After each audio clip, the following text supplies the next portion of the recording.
मुंबई में एक्टर सैफ अली खान पर हमले की गुत्थी को पुलिस ने सुलझाने का दावा कर दिया है। पुलिस की गिरफ्त में मुख्य आरोपी है जो पिछले 3 दिनों से मुंबई क्राइम ब्रांच को चकमा दे रहा था।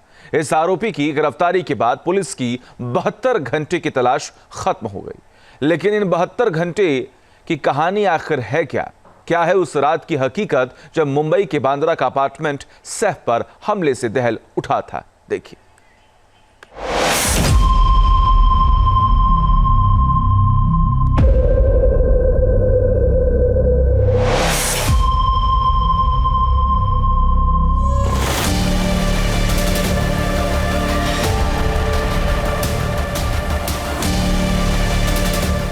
दहशत की वो रात जब सैफ हुए थे लहूलुहान।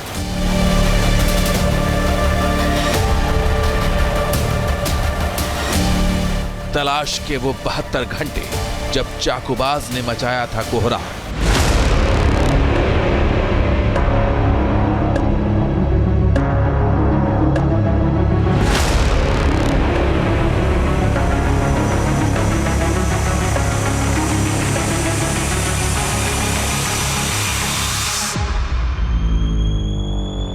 बहत्तर घंटे पहले और उसके बाद की ये 2 तस्वीरें सैफ पर हमले की पूरी कहानी, सवाल और मिस्ट्री को समेटे हुए।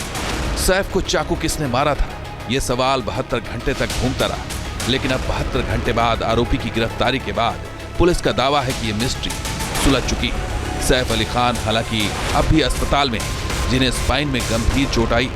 इन सब के बावजूद कई सवाल ऐसे हैं जो अपनी जगह कायम है।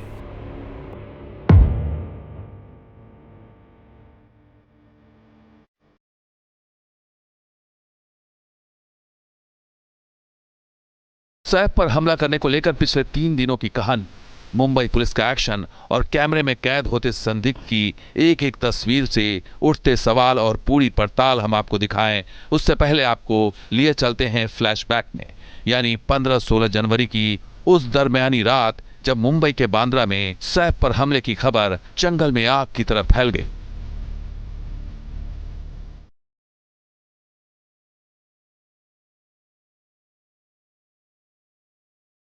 पंद्रह 16 जनवरी की काली रात जब पूरी मुंबई में सन्नाटा पसरा हुआ था, एक शख्स बांद्रा में सतगुरु शरण अपार्टमेंट की सीढ़ियां चढ़ रहा था।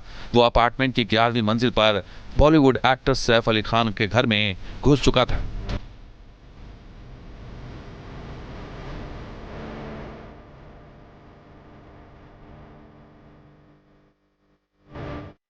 रात के 2 बज चुके थे जब सैफ के छोटे बेटे जय के कमरे के बाहर से अचानक ही आवाज आई।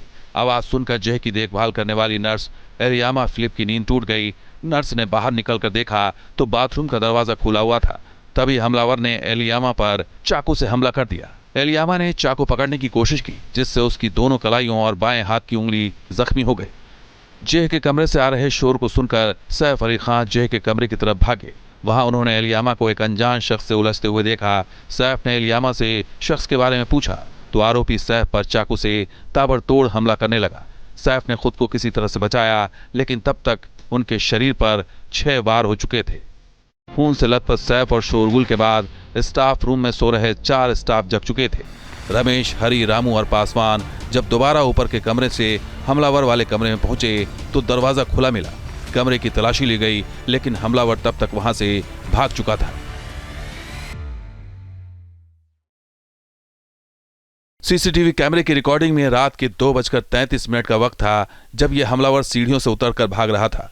उसके जाते ही सैफ के घाव को देखकर घर में हड़कंप मच गया था। घबराई हुई करीना कपूर ने बिल्डिंग में 8वें फ्लोर पर रहने वाले इब्राहिम खान को फोन किया। इब्राहिम दौड़ते हुए ऊपर की मंजिल की तरफ भागे। फिर खून से लथपथ सैफ को लेकर वो नीचे आए। आनन फानन में एक ऑटो को बुलाया गया और उसी ऑटो पर सवार होकर खून से लथपथ सैफ अली खान लीलावती अस्पताल के लिए निकल पड़े। और क्या पूरी जानकारी दीजिए भाई। 3 से पौने 3 बजे का टाइम था। पूरी बात बताइए। हाँ जी।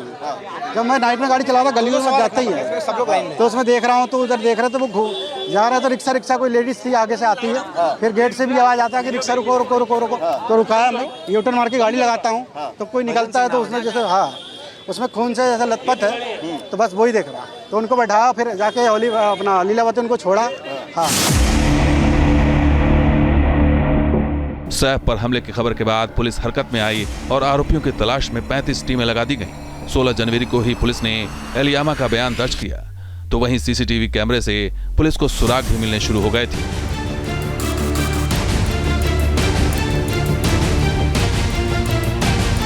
सोलह जनवरी को शाम तक संदिग्ध हमलावर की तस्वीर सामने आ चुकी थी।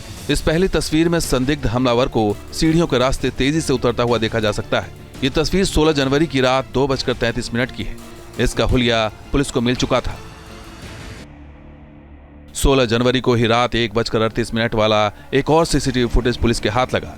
इसमें संदिग्ध हमलावर काले रंग की टी शर्ट में नजर आ रहा था, चेहरे को लाल रंग के कपड़े से छिपाया हुआ था, पीठ पर बैकपैक था, लेकिन पैरों में जूते नहीं थे।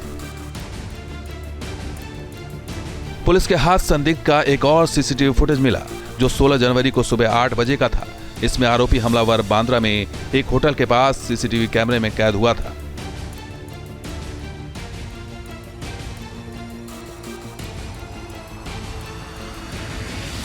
वारदात के 7 घंटे बाद संदिग्ध की एक और तस्वीर सामने आई। यहां बांद्रा से लोकल ट्रेन पकड़कर आरोपी दादर पहुंच चुका था। वो यहां एक मोबाइल शॉप से ईयरफोन खरीदते हुए नजर आ रहा था। 18 तारीख तक पुलिस हाथ पैर मारती रही।